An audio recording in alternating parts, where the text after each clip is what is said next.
Don't be a know-it-all. It turns out that there's many times if we're not careful, we'll think we know the answer to something before we even begin investigating. I've had cases where we've been at crime scenes and a senior partner, on the basis of maybe his 25-year experience doing this, will make a quick decision. Oh, I think it's so-and-so, or I think it's her boyfriend who did it. Really? We haven't even started to collect the evidence yet. We haven't even started to chart the potential suspects, and you think you already, listen, bud, I've been doing these kinds of cases for 25 years. I know when I see it. Now, that person might be right about his inference, but you don't begin by thinking you know the answer to something.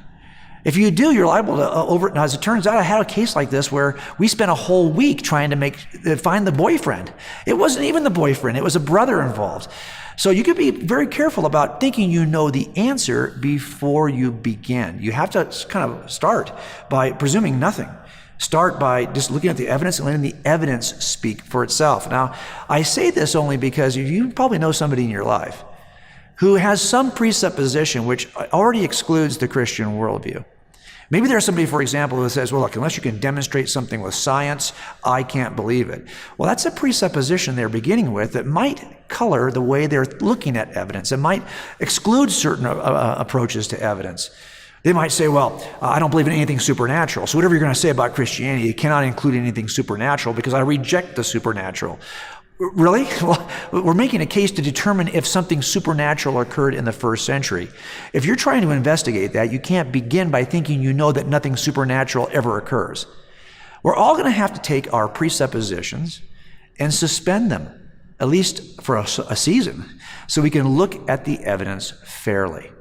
If you're not willing to do that, don't be surprised if you won't come to the right conclusion. And help your friends, help your own kids, help yourself to try to resist the temptation to think you already know the answer. Be fair, be open-minded, and be diligent.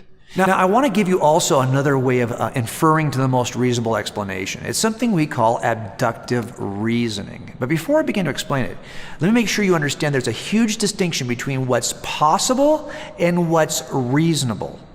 As an investigator, I don't even care about what's possible. Anything and everything's possible. It's possible that you're not even watching this right now. It's possible you're just dreaming all of this, that you're in a matrix kind of world in which you haven't taken the pill yet to know that you're still in the matrix. That's possible, but it's not reasonable.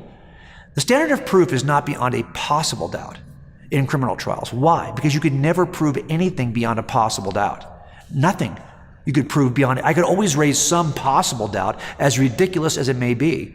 The standard is not possible doubt, it's actually reasonable doubt. It's a little bit lower, because what we care about is the most reasonable inference from evidence. Now let me tell you how you get to the most reasonable inference from evidence. It's called abductive reasoning, but it's really also known as inferring to the most reasonable explanation. And we do this at every call-out, every crime scene. Because sometimes we get there and there's somebody dead, but it may not be a crime. There are 4 ways to die. Only one of them is criminal.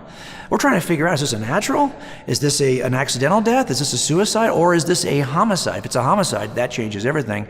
And our entire team is going to get involved trying to solve that. But when you get there, you've got to make a decision. Which kind of scene is it? Well, how do you make that kind of decision? Well, we use abductive reasoning. Now, what that involves is making 2 lists that begin with E. A list of evidences. All the evidence we see in the room. A list of explanations, ways to explain the evidence in the room. Let me give you an example from a death scene, for example. Okay, we make a list. We've got some dead guy on the ground. You'll see this in your participant's guide. We've got a dead guy laying on the ground. And so far, with what little we have, if there's nothing else there, just a dead person laying face down, well, how do we know what kind of death that is? That could be one of those 4 deaths. Well, we list the evidence.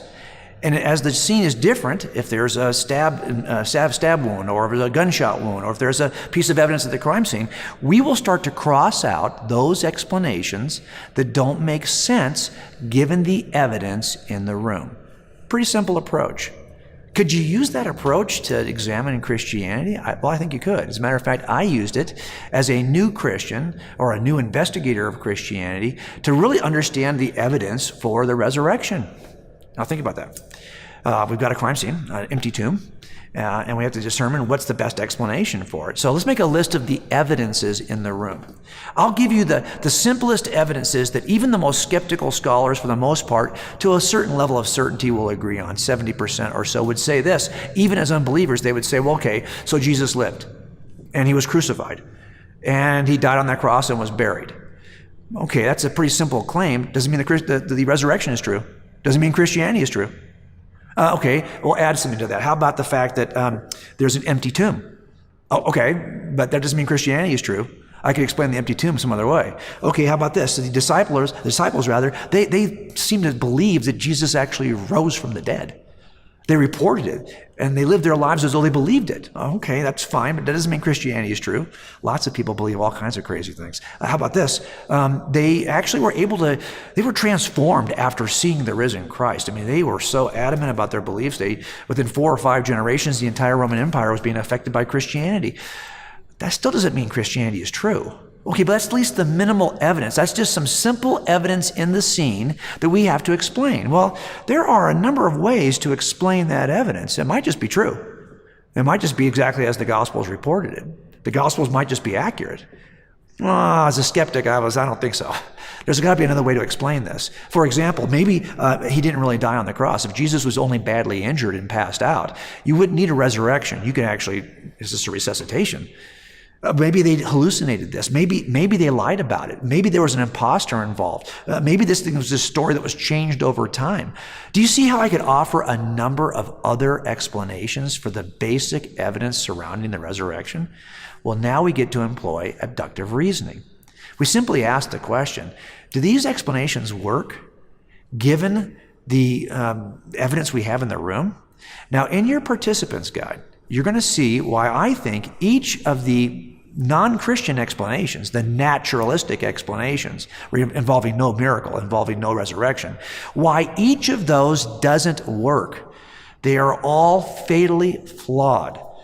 And I want to encourage you to look through the participants guide to see why each of these doesn't work. Well, then you're going to eventually get to the Christian explanation. And I would have told you, though, as an atheist, that doesn't work either.